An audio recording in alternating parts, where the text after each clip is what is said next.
Alright guys, first of all, never mind the chickens. They're kind of going crazy this morning here and doing a lot of talking. But I just got a question this morning. I woke up, I logged on to YouTube and was reading some comments. And once again, thank you guys so much for all the comments. I'm loving them. They're really fun lately. It's springtime. Everybody's gardening and we're having fun with this. But I just got a question this morning. Somebody watched the video that I made about propagating hydrangeas last summer or last fall after we got home from our Oregon vacation.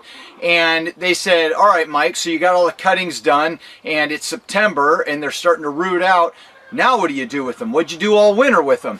And I want to show you guys something because I want to explain something that you can do to take care of these plants through the winter. So one of the things that people notice right away is I've got this big hoop house behind me that I built, and not everybody has one, and I understand that. So I want to assure you guys, if you're wanting to propagate plants, you don't have to have a greenhouse or a hoop house or anything like that.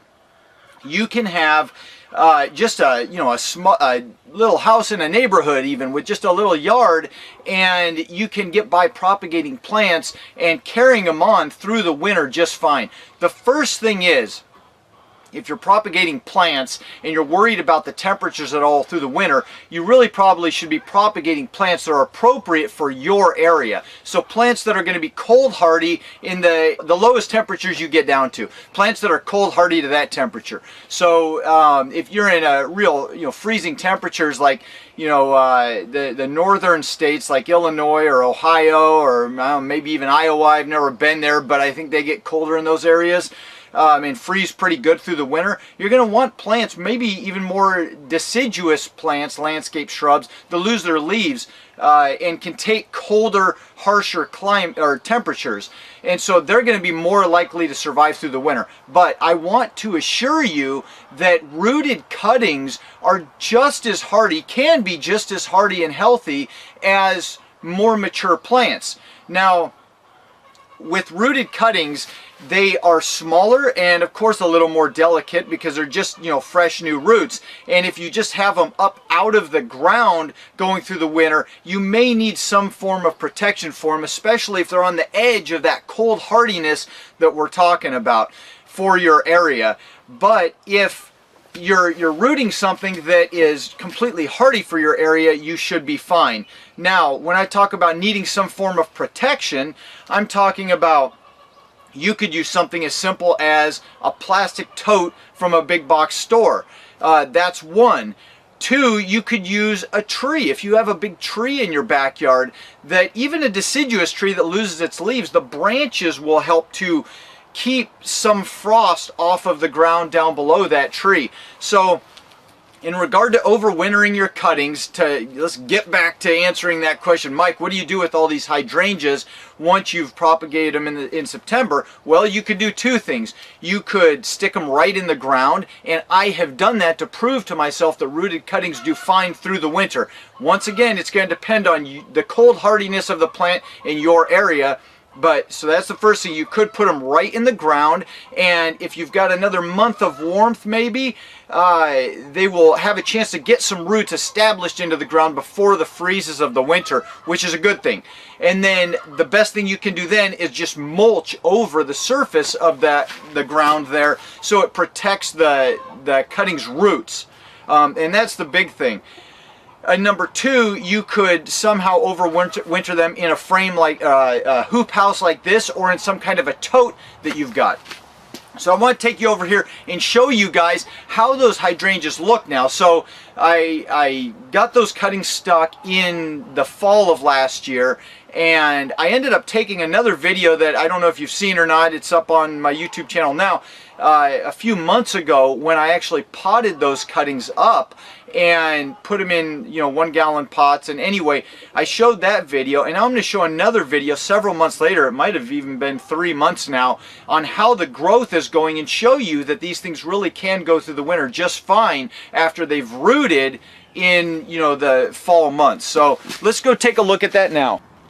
Alright, so these are all those same plants, and I'll try to get a clip up here in the corner of the last video when they were still small, but they have put on a ton of new growth, and as you can see, they're doing great.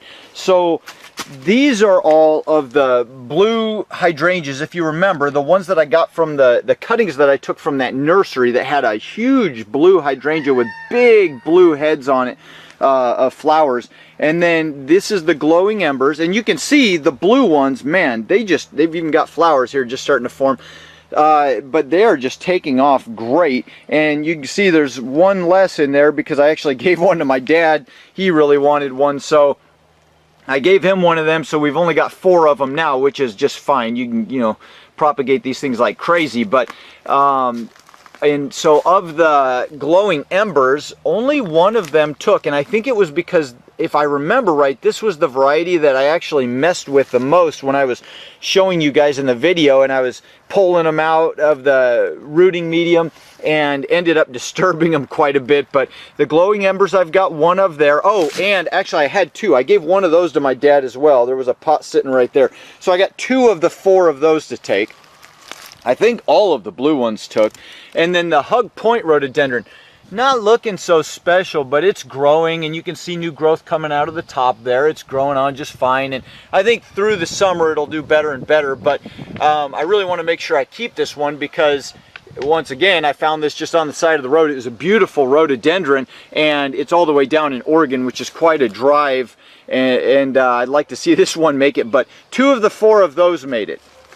And then these Weigela, they are growing on just beautifully. I mean, you can see they are growing like crazy. Tons of new growth. Big difference from what they looked like when I was showing you how they were when I potted them up. They were just tiny little guys, but these things grow like crazy. And the roots also grow like crazy, so you've got to really, they don't look as good when they're kept in a 1-gallon pot for too long. These will have to get repotted up after this season, so through the winter, or I'll have to plant them out somewhere. But I absolutely love these Weigela.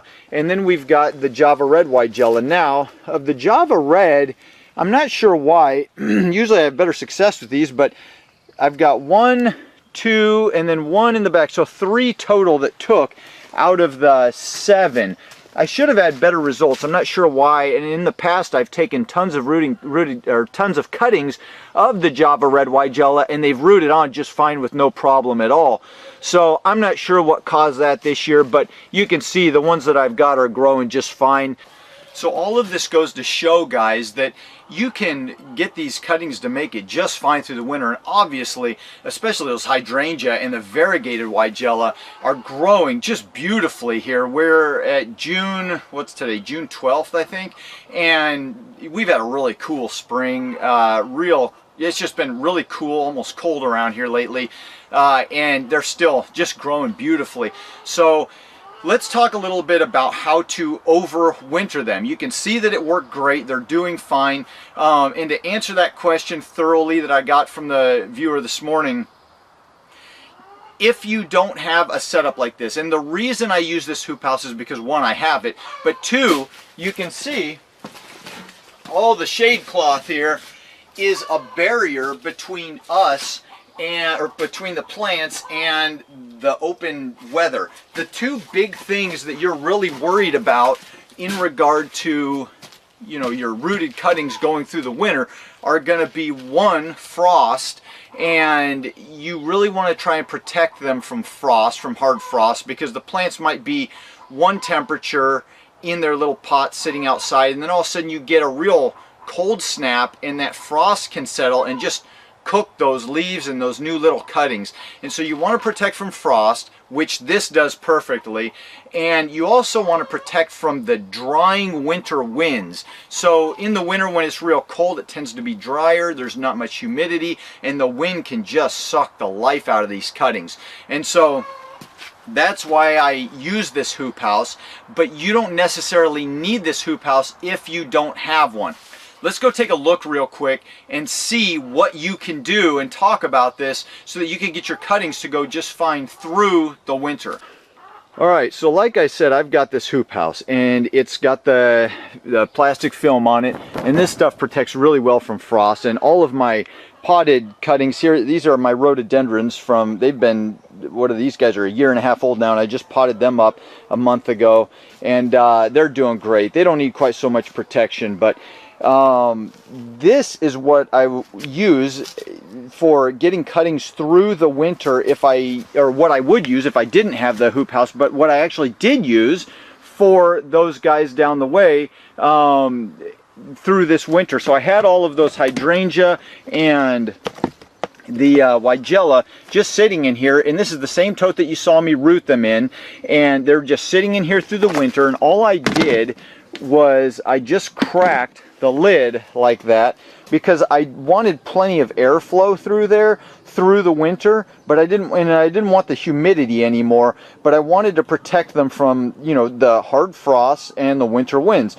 So I kind of had a double protection. I had them in that tote, and then I also had all this closed down for the winter so that they were really well protected in there. But I want to tell you, all of these plants that were in here, all of my plants and all of my cuttings, all of my mature plants, everything, we got down to, shoot, we were down, I think, in the teens this year. It got down to 12 degrees at one point, and all of this stuff was just frozen hard as a rock.